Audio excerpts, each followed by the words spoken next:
Begitu tumbuh dilempar lagi sampai hancur dengan menggunakan batu. Ada lagi, nah ini yang paling banyak dari kalangan ibu-ibu biasanya. Begitu sudah bikin acara pengantenan, sudah dandan, make up yang mahal ini habis, hanya gara-gara make upnya dia tinggalkan. Dari mulai sholat duhur dia tinggalkan, sholat asar dia tinggalkan, acaranya sampai jam 9 malam.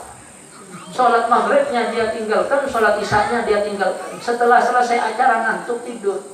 Subuhnya kesiangan, subuhnya lagi dia tinggalkan. Hanya gara-gara make up-nya dia malas untuk mengerjakan sholat. Tapi mudah-mudahan ibu-ibu di sini tidak ada yang meninggalkan sholat.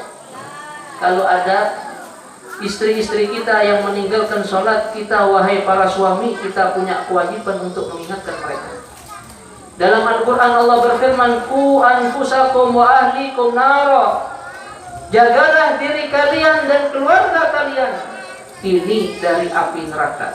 Ini gak enaknya jadi orang laki. Beda dengan mereka. Mereka perempuan ini enak jadi perempuan. Mereka jadi perempuan ini enak. Tinggal taat kepada suami. Walaupun suaminya bajingannya luar biasa, kalau dia taat kepada suaminya, dia akan masuk ke dalam surga dari pintu manapun yang dia suka.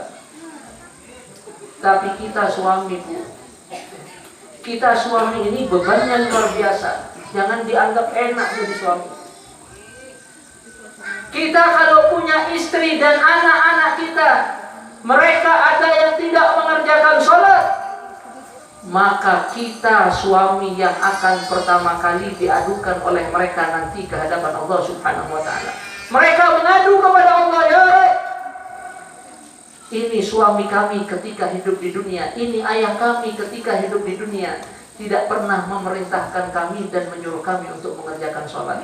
Sehingga akhirnya siapa yang pertama kali dimasukkan ke dalam api neraka? Suami yang pertama kali dimasukkan ke dalam api neraka.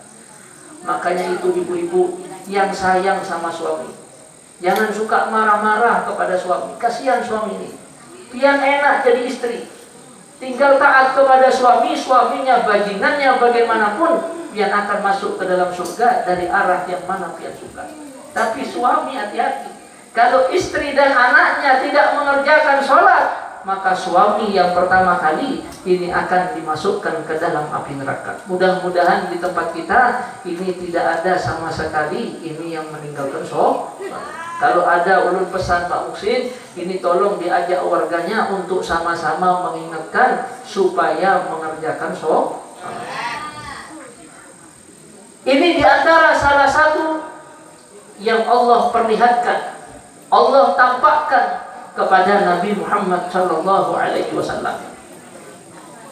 Dan masih banyak peringatan-peringatan lain ini yang Allah Subhanahu wa taala perlihatkan kepada junjungan kita Nabi Muhammad sallallahu alaihi wasallam dalam perjalanannya ini menuju Masjidil Aqsa. Di akhir ayat Allah tutup ayat ini dengan kalimat innahu huwas samiul basir. Sesungguhnya ia mendengar dan melihat. Siapa yang dimaksud dengan yang mendengar dan melihat dalam ayat ini? Sebagian ulama mengatakan innahu, sesungguhnya ia, ini kembali kepada Allah Subhanahu wa ta'ala. Artinya sesungguhnya Allah As-Sami, yang maha mendengar, Al-Basir, yang maha melihat. Tapi sebagian ulama tafsir lainnya mengatakan domirnya ini kembali kepada Nabi Muhammad SAW, sehingga artinya innahu, sesungguhnya ia, yaitu junjungan kita Nabi Muhammad SAW, As-Sami, yang mendengar kalamnya Allah, Al-Basir, ini yang melihat zatnya Allah Subhanahu wa ta'ala. Jadi dalam peristiwa Isra dan Mi'raj ini, pendapat yang paling kuat menyatakan bahwasanya Nabi Muhammad SAW, beliau berjumpa dan melihat Allah Subhanahu wa ta'ala. Makanya kalau malam yang berkesan buat kita umat Nabi Muhammad itu malam Lailatul Qadar, tapi malam yang paling berkesan untuk pribadi Nabi Muhammad sallallahu alaihi wasallam ini adalah malam Isra dan Mi'raj. Kenapa? Dalam malam inilah Nabi bisa berjumpa dengan Allah Subhanahu wa taala. Bisa kita bayangkan, Nabi Musa minta kepada Allah, Pak Bu. Nabi Musa minta, "Arini, ya Rabb, arini anzur ilaik." Perlihatkan kepadaku, aku ingin melihatmu. Tapi apa jawab Allah Subhanahu wa taala? Allah mengatakan, "Lan tarani, wahai Musa, engkau tidak akan melihatku." Wahai Musa, engkau tidak akan melihatku. Nabi Musa minta, tidak dikasih oleh Allah Subhanahu wa taala. Tapi Nabi kita Nabi Muhammad sallallahu alaihi wasallam, beliau tidak minta, Allah berikan kepada Nabi Muhammad sallallahu alaihi wasallam satu kemuliaan di mana Nabi Muhammad bisa berjumpa dengan Allah Subhanahu wa taala. Kalau ada orang minta kita kasih, wajar. Kenapa? Orang ini minta. Orang ini minta kita kasih, wajar. Tapi orang ini tidak minta kita kasih. Ini menunjukkan orang yang kita beri ini mempunyai keistimewaan yang sangat luar biasa. Itulah yang terjadi pada diri Nabi Muhammad SAW. Nabi tidak meminta, tapi Allah Subhanahu wa taala memberikan kepada Nabi Muhammad satu kemuliaan, di mana di malam Isra dan Mi'raj ini Nabi kita Nabi Muhammad SAW bisa berjumpa dengan Allah Subhanahu wa taala. Ibu-ibu yang dimuliakan dan dirahmati oleh Allah Subhanahu wa taala, peristiwa ini Allah berikan kepada Nabi Muhammad, Allah anugerahkan kepada Nabi Muhammad. Ini tidak lain karena kesabaran Nabi yang sangat luar biasa di dalam mengajak umat manusia untuk menyembah Allah Subhanahu wa taala. Karena sebelum peristiwa ini terjadi, Nabi pergi ke kota Taif. Nabi mengajak kaum Tsaqif untuk masuk dalam agama Islam. Tapi ajaran baginda Nabi Shallallahu Alaihi Wasallam ini ditolak mentah-mentah. Ada yang mentertawakan baginda Nabi Muhammad. Ada yang mengolok-olok baginda Nabi Muhammad. Ada yang mengatakan Nabi Muhammad gila.